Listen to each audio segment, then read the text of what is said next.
அஸ்ஸலாமு அலைக்கும். எல்லா புகழும் இறைவனுக்கே. நரகத்தில் தான் பெண்கள் அதிகமாக இருக்காங்க அப்படின்னு நபிகள் நாயகம் ஸல்லல்லாஹு அலைஹி வஸல்லம் சொல்லியிருக்காங்க. காரணம் என்ன அப்படின்னா, பெண்கள் கணவருக்கு நன்றி கெட்டவளா நடந்துக்கிறா அப்படின்னு. ஏன் அப்படின்னு சொல்கிறாங்க அப்படின்னா, கணவர் நிறையா அவங்களுக்கு நல்ல விஷயங்கள் நிறையா செஞ்சுருப்பாரு. ஆனால் அதெல்லாம் மறந்துட்டு அவர் ஏதாவது ஒரு தப்பு பண்ணுறப்போ, நான் உங்ககிட்ட இருந்து என்ன சுகத்தை கண்டேன், உங்ககிட்ட இருந்து என்ன நல்லதை கண்டேன் அப்படின்னு ஒரே வார்த்தையில் நன்றி கெட்டவளா அவள் பேசிடுவா. அதனால அவள் நரகத்தில் இருக்கான்னு நபிகள் நாயகம் ஸல்லல்லாஹு அலைஹி வஸல்லம் சொல்லியிருக்காங்க. கணவனுக்கு கட்டுப்பட்டு நடக்கிறது மட்டும் நம்மளோட இது கிடையாதுங்க.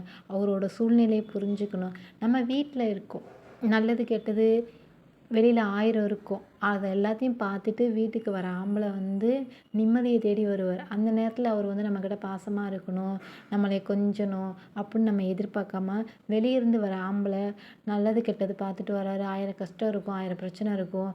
வரப்போ அவரை நிம்மதியாக சந்தோஷமாக வாங்க தண்ணி எடுத்து கொடுத்து, வெளியில் ரொம்ப கஷ்டமாங்க, இன்றைக்கி நாள் எப்படி போச்சுன்னு சொல்லி ஆறுதலாக 4 வார்த்தை பேசி சந்தோஷமாக பேசினதுக்கப்புறம் அவருக்கே தோணும், வீட்டுக்கு இப்போ நாளைக்கு போனோம்னா இந்த மாதிரி நம்மளை அனுசரித்து நம்ம பொண்டாட்டி கூப்பிடுவா அப்படிங்கிற எண்ணம் அவருக்குள்ளே வந்துருச்சுன்னா குடும்பத்துக்குள்ளே எந்த பிரச்சனையும் வராதுங்க.